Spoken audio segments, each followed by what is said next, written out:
What's going on, y'all? Welcome back to another episode of The Jump. I had a week off. I was on vacation. I thought about putting out some content, but I did one reel while I was gone about BYU. Hope you all enjoyed that. But I took a little break. It was kind of the dog days of summer. It was the exact point of the summer where you feel like you're scraping the bottom of the barrel for news. And it was right before media days.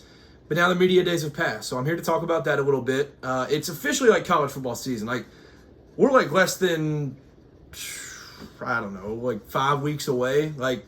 We're getting there. So I have a lot to talk about. I do have my top 10 quarterbacks in college football going into the season. I have that list right here in front of me. I'll talk about that towards the end of this episode.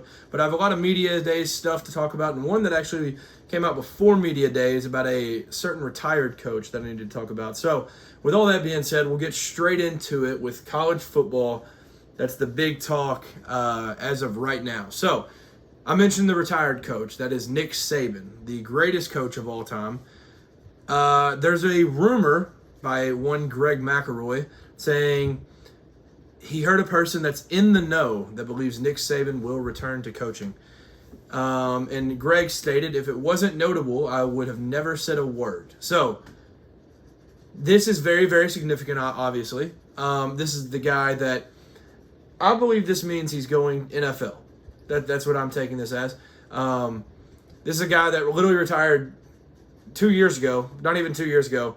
He's been out for one season, and he hated the way that this sport was ran, and that's why he got out. So I can't necessarily see him going back to college, but if he was to go back to college, there's a lot on the table. So I honestly think, now this is insanely biased, and nobody's actually put a word out about this, but it all adds up because I am one of them, Kentucky. So, as a Kentucky fan, there's reasons why I could see a guy like this towards the end of his career go to Kentucky. So, what you get with Kentucky is SEC.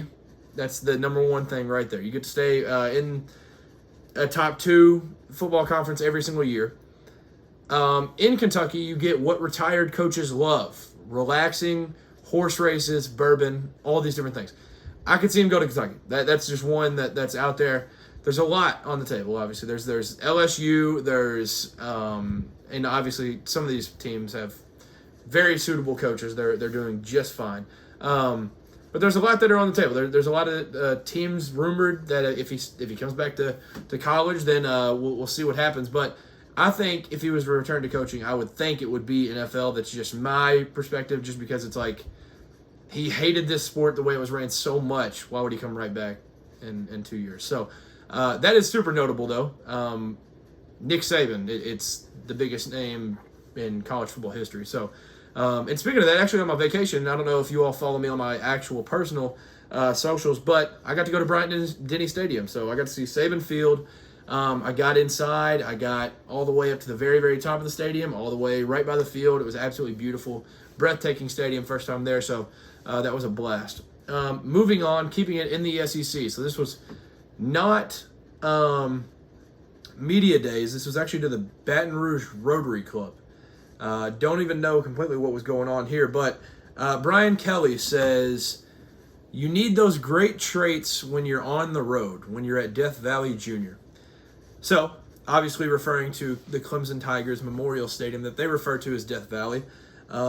And that's obviously been the beef, which one is the real Death Valley, all this talk. So he says Death Valley Jr.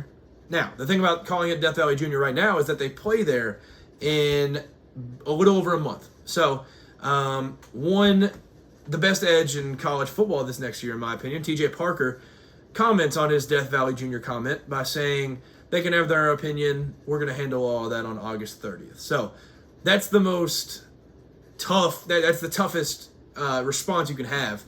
We'll handle this on the field. That's all that TJ Parker's saying. And as the best edge rusher in the country, I'm sure Dabo absolutely loved that comment. He didn't chirp back. He didn't say anything. He said, yeah, they can have that opinion. We'll handle things on the field, in between the lines, on the gridiron. So we'll take care of that. So, yeah, TJ Parker, he also added to that, at the end of the day, we can all do this talking. We still got to play. So we're going to see. You know what I'm saying?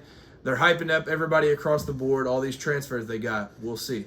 So I am very, very excited. This game didn't need any more juice added to it, and now we just poured some gasoline and poured some fire on it. So as if this game wasn't going to be good enough, we're adding some heat to it. So I cannot wait for this Death Valley matchup, and it's going to be absolute cinema. Keeping it SEC, Diego Pavia at Media Days said, I came back to win because I want to win a national championship. Now, this is a quarterback that obviously had the Bama win last year. He played great, beat a lot of teams, played some really good football. But there's one thing wrong with that comment. Vanderbilt's not winning the national championship. Breaking news. I know it's a bold take. He's also a quarterback that led a team to a game where they lost to Georgia State last year. So they won some SEC games against some really, really bad competition. Kentucky, for example, that was a very bad team. Alabama, sure, that was a solid Alabama team, certainly not great. Yeah, I just think that's obviously that's what your quarterback's supposed to say. If you're Clark Lee, you're like, yeah, go say that. But it also puts a little bit of a target on your back as the bad guy in the SEC. So, that if that's who he wants to be, I think he'll wear it perfectly. I mean, he loved Johnny Manziel growing up. He loved Baker. He's fitting right into that mold. He's talking his talk, and I actually love it. Like I said, Diego Pavia, say your stuff, man. Do you. So, I love the comment, but they're sadly not even going to win their conference championship. Sorry, Mr. Pavia. Now, going from the SEC, going to the ACC. So, a ACC coach had a certain comment on SEC schools. So, Rhett Lashley, the head coach of the SMU Mustangs that made the college football playoff last year, had this to say about the SEC. The SEC has had the same 6 schools win the championship since 1964. That's not depth. So, what he's saying, I get what he's trying to say. It just didn't work at all. We'll just put it that way. I'm not an SEC homer, I wouldn't say. I like the SEC. I like all of college football. But saying they've only had 6 schools is insane. That's depth. 6 schools winning a national championship is crazy. That's more than other conferences. The Big Ten's had 2. The ACC's had 2. Florida State, Clemson. Yeah. I mean, sure. If you want to consider it depth, the fact that the Big 12 had Colorado share a title in 1990 when they were Pac-8, if they were even in the pack at that point. This was not as good a quote as what he thought. And also, you're in the ACC, a conference where Clemson has respectfully dominated. They've won 8 of the last 10 ACC championships. So it's not like the ACC necessarily has a whole lot of depth either. So I don't necessarily get his point. But do you, man. I like it. I love these coaches talking. This year's Media Days was kind of dull for the most part. So these comments coming out, the Media Days weren't a whole lot of fun across the board. So I am thankful that Rhett Lashley has these things to say, but he is coming from a conference that doesn't necessarily have a lot of depth itself. So don't get why he said that, but the SEC, I think definitely last year you can use this point because teams like South Carolina and, they ended up winning there, but teams like South Carolina where they're we should have been in the playoff, whatever, all that stuff. They get beat by Illinois, which is a Big Ten team that was really good. So yeah, I think coming off of last year's bowl performance by the SEC, you could definitely say these things about the SEC, saying there's not depth. They're losing all these bowl games, all this stuff. They're only getting a few teams into the playoffs, and then there wasn't even a SEC team in the national championship this past year. So, and there hasn't been one in 2 years. So I think right now is the time where you can strike towards the SEC and call them out on different things. So that I don't blame them for taking these shots. One thing ACC-wise that is rough for the conference, North Carolina is exploring a potential move from the ACC to the SEC. I think this is something that's been behind the scenes in the works for a long time now. Greg Sankey, I believe, has wanted to get North Carolina in the SEC for a while due to, this is a little bit before NIL type of thing, but I think he wanted them back in 2017, 2018, whatever, just to be able to get TV deals, whatever, get the SEC in the state of North Carolina. Because they don't have any teams there. They have South Carolina. They needed to get north. In North Carolina, I think that would be very beneficial for them. And at this point, the conference change is just inevitable. So just get who you can get now. I could see the Big Ten going and getting a few different teams. And it seems like if North Carolina joins, Clemson will be right along with them. I don't know if it'll be Clemson, Duke, Virginia, Florida State, but there will be one other team tagging along with them to keep it even and make it from 16 to 18. But North Carolina is the first to come out with it. This was per Inside Carolina. But it would obviously be significant for basketball. And then you get Bill Belichick coaching in football, so that would be big news as well. Moving to the Big Ten Commissioner Tony Petitti is calling for Michigan sign-stealing punishments to end. Dan Wetzel reported this. He sent a letter to the NCAA committee on infractions stating the Wolverines deserve no further punishment. Now, I can see both sides big time. But I think these punishments definitely are very, very necessary. Yes, the coach that was there and a lot of the coaches that were there, when all of this stuff went down, they did jump ship. And yeah, these kids that are playing right now weren't reasons why that happened. But with how the transfer portal is, where you can get right out whenever you need to, and the fact that you committed to this school knowing that there was stuff lingering, yeah, I think they deserve it. I like Michigan at the end of the day. But if they're just going to get away with this stuff, then why wouldn't other teams and other programs just try to do some dirty stuff and shady stuff themselves? So I think they definitely deserve a little something, but it seems like the Wolverines will be getting no further punishment, and they'll be getting out of here just fine. Staying Big Ten, Curt Cignetti, the bad guy of college football is what I'm calling him at this point. Indiana's Curt Cignetti said he's adopting an SEC scheduling philosophy. So what he means by this is the absolute bullcrap game that the SEC plays right before rivalry week, where they play a team that they pay $1 million something to come play them as a tune-up that they'll schedule for senior day, and they get to win by 50, and walk-ons get to end up playing. I hate that. I hate that the SEC does that, and it's just cupcake week, and every college football page that you follow or see on Twitter or any social media, they will be posting about that week. They'll post the SEC schedule and all the teams that they're playing, where it's going to be Tennessee Tech and I don't even know, like just the most random schools. Mercer. There's going to be random schools that week every single year, and I hate it. So I get what he's saying. The SEC does this thing. But Indiana's non-league games this year: Old Dominion, Kennesaw State, Indiana State. Now, that's really bad. And that is in a conference where there's really 3, maybe 4, maybe 5 respectable teams. I'll give it. Iowa. No, wait. 6. Hold on, I'm tripping. Oregon, Iowa, Illinois, Penn State, Ohio State, Michigan. Those teams are legit. But this is a conference where you need to load up a little bit in your non-conference. And what did they have? A chance to go steal a road ACC win against Virginia, and they canceled that. It's an absolute coward move to cancel that game. You canceled the Louisville game 2 years ago.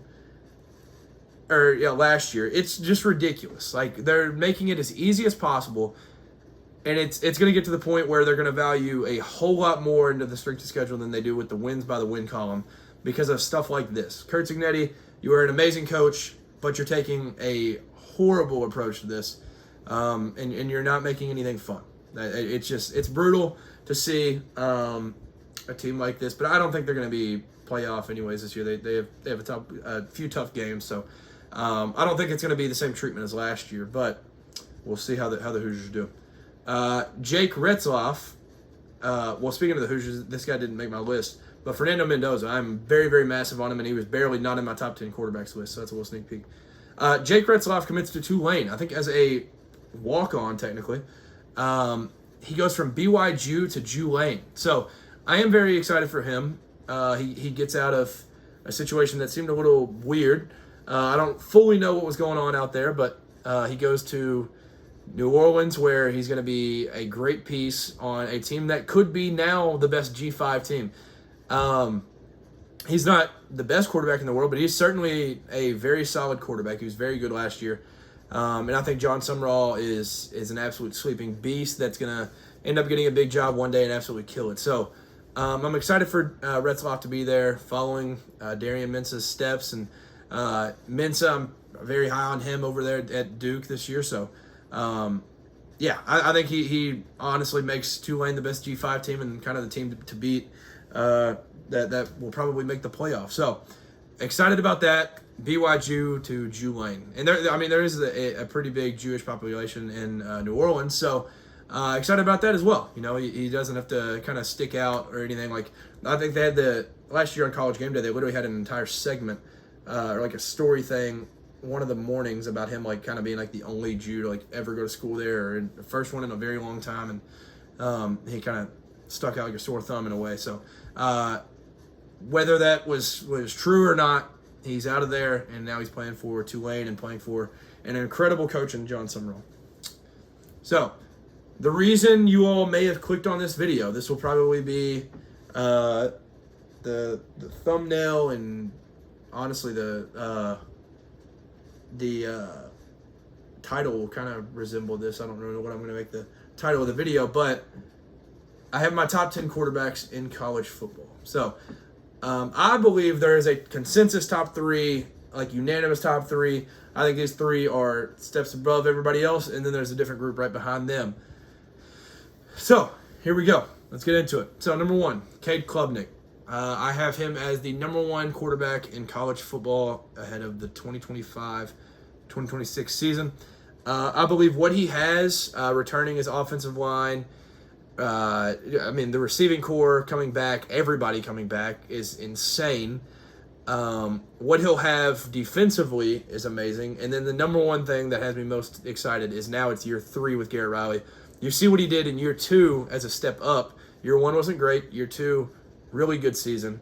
Year 3, astronomical heights for this young man. So Cade Klubnik, year 3 under the OC, and then incredible talent filled around him. So I have him as the best quarterback in college football. Number 2, Garrett Nussmeier. This guy, yes, there are replacements on the O-line, which will change things a little bit. And there's some shakiness around the program entirely. But what he has in the receiver room is second to none. I think it's the best receiving room. It's hard to say. It's the deepest in college football. I think it might be the second best behind Ohio State. But this guy and the guy behind him both had receiving room improvements big time.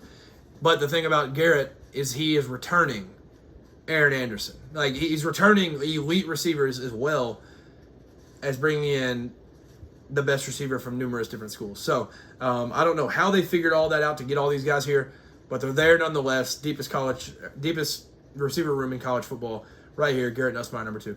The guy I mentioned, they get Pena. They get Lewis from Troy. They get great receivers, which has been the biggest problem at Penn State for a very long time. Drew Allar has weapons. Now, I'm a massive Drew Allar fan. He obviously gets a lot of hate because he has made big-time mistakes in big-time games, but this man is an elite quarterback. Like, very elite. Now, he loses Tyler Warren, but I think what he gains in the receiver room makes up for what the loss in the tight end room is. I think he's going to be absolutely just incredible this season. I think he will be absolutely elite. So it's those 3, I think, above the rest. And then you get to 4, and this is where decisions have to be made. So 4, I have a guy that played in the college football playoff last year, returns his best receiver, has an elite weapon in the backfield again, and is coached by one of the hottest offensive minds in the game, Sam Leavitt. Arizona State will be right back in a good spot next year to make a run, and Sam Leavitt's going to be leading the way, and I'm super excited to see him with another year under his belt. And he balled out towards the end of the year last year, and now they have an amazing team again, and Sam Leavitt's going to be leading the way. So I'm excited for him. I have him as the 4th best quarterback in college football before the season. 5th, Arch Manning, Texas. Now, this is a Manning with wheels, which is just dangerous. So, obviously, this is a projection list. This isn't the easiest list to make with guys like this because he hasn't necessarily started. He hasn't started he hasn't played against a team that's above 500, I don't think. Well, he played in the Georgia game. I don't think he started a game and played in most of the game against a team above 500. So there's a lot to be desired, but I think he brings that. I think he is absolutely exceptional. I think he's going to be an amazing quarterback for Texas this year, and he has great weapons around him, just like I was saying. Like, he has very good receivers around him. Great backfield presence behind him, and a good O-line. So he's similar to the other guys where it's just it's a safe-ish pick because of what's around him. Now we'll see what he can do, where he could be the best quarterback or he could fall we'll see what he does. A lot is on the table here. 6. This guy doesn't have a ton around him, but he's such a special player that you have to put him this high. Lenore Sellers. Very, very, very, very, very fun player to watch. Like I said, there's not a ton around him, so that's the one thing that hurts, but he doesn't need a ton around him to make plays and stuff. So I'm fired up to watch what he can do for South Carolina this year. They have some big home games that they can win, and they can kind of make a run led by him, make a run to the college football playoff. Another projection, John Mateer.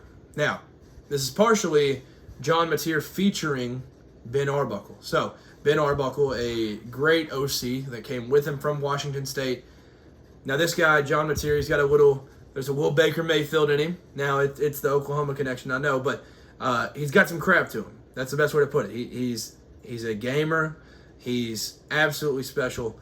I'm just excited. I know it's a step up in competition, but he's also got to step up in teammates. Like, him and Ben Arbuckle killed it last year. They're going to kill it this year in Norman, and I'm excited for them. 8, Big 12, Utah, Devin Dampier. So he comes also with his OC from New Mexico, taking a step up. But like I said, step up in competition. And this is a team that as long as Whittingham is there, the defense will be elite. So he's going to have to just score the ball a couple times a game. And I think the position that he's going to be in, I said he was my dark horse to have a chance to win Heisman. He's obviously a top 10 quarterback, but I think he's a dark horse to win Heisman. So they're going to be a very good team. He's going to be a very, very fun, exciting player. So I cannot wait to watch him, Devin Dampier, number 8. Haynes King, not the best arm in the world, but an elite quarterback nonetheless. So this is the Georgia Tech team that can make a run and make a push at the playoff for sure.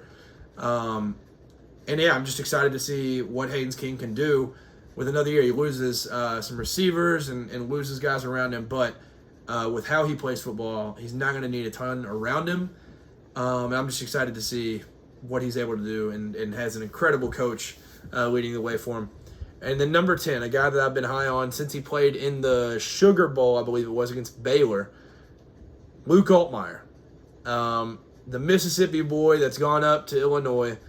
I am very excited to see Luke Altmaier this year. He returns his entire O-line. They have just a great team around him. And one of the best coaches of my lifetime in college football in Belima. So Luke Altmaier is my 10th guy. To round it out, I'll run back through it again really quick. Cade Klubnik 1, Garrett Nussmeier 2, Drew Aller 3, Sam Levitt 4, Arch Manning 5, Lenore Sellers 6, John Mateer 7, Devin Dampier 8, Haynes King 9, Luke Altmaier 10. So that is my list of the top 10 quarterbacks in college football. This will be coming out the 25th. I'll also be posting it on all the socials, so make sure you follow the socials. That would be greatly appreciated. It's the Jump Sports on everything. It's the Jump Sports _ on Instagram. The rest is just the Jump Sports. So thank you for tuning in. I will have other position groups or quarterback rankings based on conference, different things like that as we get closer to the season. So be on the lookout for that. Yeah, I think that's just about it. I think that's kind of an update on everything. So thank you for tuning in. It's greatly appreciated. Make sure to like, comment, subscribe, all the good stuff. Thank you all for tuning in. Have a great weekend, and peace.